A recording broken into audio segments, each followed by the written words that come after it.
전해드린 대로 아버지를 살해한 혐의를 받는 무기수 김신혜 씨가 24년 만에 누명을 벗었습니다. 네, 최진녕 변호사, 장현주 변호사 계속해서 이야기 나눠보도록 하겠습니다. 안녕하세요. 네, 안녕하십니까. 그러니까 먼저 김신혜 씨의 아버지가 사망을 하고 또 김 씨가 무기징역을 살기까지 어떤 일이 있었던 건지 설명이 필요할 것 같아요. 그렇습니다. 지금으로부터 24년 전 2000년 봄이었습니다. 3월 7일 날 전남 완도에 있는 한 외딴 곳에서 어떻게 보면 교통사고로 사망한 50대 변사체가 발생된 것이죠. 예. 처음엔 봤을 때 외형적으로 봤을 때 뺑소니 의심이 들었었는데 네. 수사해본 결과 이 혈중 알코올 농도가 거의 치사량에 이르는 0.303 거기다가 그 수면 유조제 선부까지 어떻게 보면 그 발견된 것이죠. 그러다 보니까 경찰 같은 경우에 초동 수사에서 어떤 그 사람이 이 남성에게 수면 유조제를 듬뿍 든 어떤 양주를 먹인 다음에 살해하고 이와 같은 것을 교통사고로 위장한 것이 아닌가 하는 그런 의심을 갖고 수사를 했는데 예. 그 변사체가 발생한 그 다음 날 큰딸, 지금 말씀하신 이 그 큰딸을 김신혜 씨를 구속을 했습니다.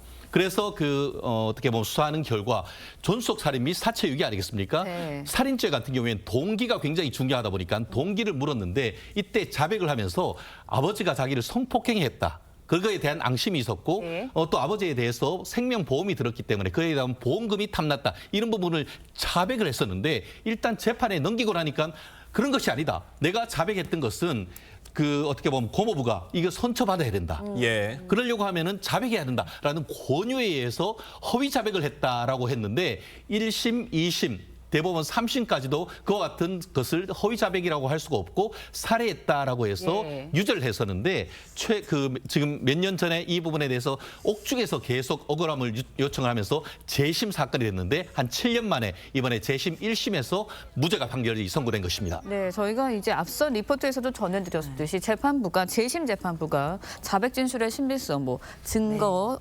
수집의 불법성 등을 들으면서 김신혜 씨한테 무죄를 선고했거든요. 구체적으로 어떤 이유가 적용이 된 건가요? 그렇습니다. 김 씨가 수사기관에서 자백을 하긴 했지만 예. 이 자백 진술 조서를 재판에서는 부인을 했습니다. 그렇기 때문에 이 부분도 반영이 됐고요. 뿐만 아니라 김 씨가 당시에 남동생이 범인으로 의심을 받고 있는 상황이었기 때문에 남동생을 보호하기 위해 예. 허위 자백을 했을 가능성 배제할 수 없다라고 봤고요.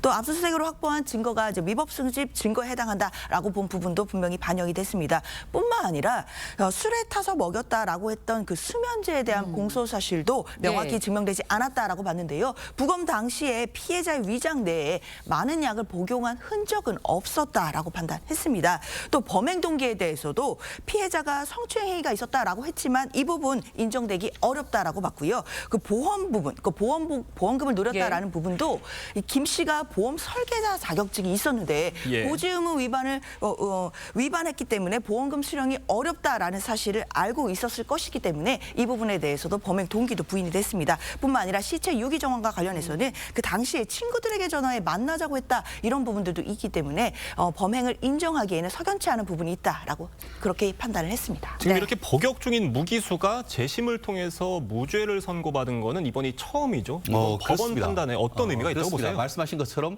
무기징역을 해서 수용하는 과정에서 재심을 했다는 예. 것 자체가 그래서 무죄를 받았다는 것이 굉장히 놀라운 사건인데요. 실질적으로 형이 확정되면은 변호인의 조력받을 권리도 현실적으로 어렵습니다. 예. 왜냐하면은 변호사라 한다 하더라도 유죄가 확정되면은 접촉 차단 시설, 우리가 영화에서 보듯이 유리로 막힌 시설에서 이렇게 묶고 하고 해서 그래서 그것을 무죄로 예. 밝히는 게 너무나 어렵습니다. 그런데 제가 예전에 헌법재판소에 그 국선 대리를 하면서 이와 같은 어떤 그 억울한 일을 당했을 때는 예. 확정된 수용자 같은 경우에도 실제로 변호인 접견실에서 변호인을 조력을 받을 수 있도록 관련되는 규정에 대해서 예. 위헌 판결을 받아서 했던 게 제가 위헌을 받은 경우가 있는데요. 네. 지금 그 박준영 변호사님이 말씀드린 것처럼 변호인의 조력을 충실히 받아가지고 이렇게 했다는 점에서 저도 굉장히 기분이 좋고 또 이런 부분이 대한민국 역사상에서 세상에 이런 일이 있을 수 있냐. 한 명의 어떻게 보면은 어떻게 보면 99명의 예. 유죄인 사람을 체포하지 못한다 하더라도 한 명의 무고한 사람이 있어서는 안 된다는 형사사법부의 기본 원칙을 보여주는 아주 대표적인 사례가 아닌가 생각합니다. 네, 그럼 여기서 무죄를 선고받고 풀려난 김신혜 씨의 목소리 직접 들어보겠습니다. 이렇게 25년, 수십 년이 걸려야 되는 일인가. 다시는 이런 비극이 반복되지 않도록 하는데 저도 힘을 보태도록 하겠습니다. 진실을 되찾아준 재판부에 감사하고요. 이 판결로 인해 누나가 조금이라도 마음이 이안이 되었으면 좋겠습니다. 그러니까 지금 매우 기쁘지만 좀 실감이 안 나요.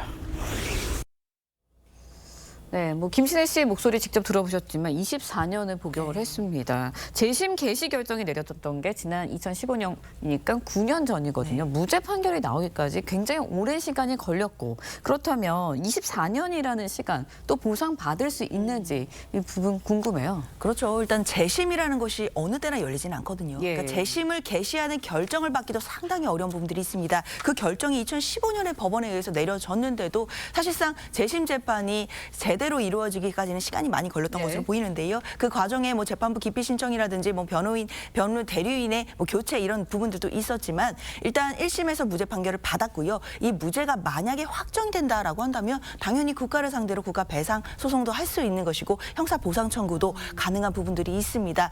일단 검찰에서 항소를 할지 말지 뭐 이런 부분들이 예. 좀 나와야겠지만 일단 이 부분에 대해서 억울함을 풀 수 있도록 관련된 보상도 진행이 돼야 될 것 같습니다.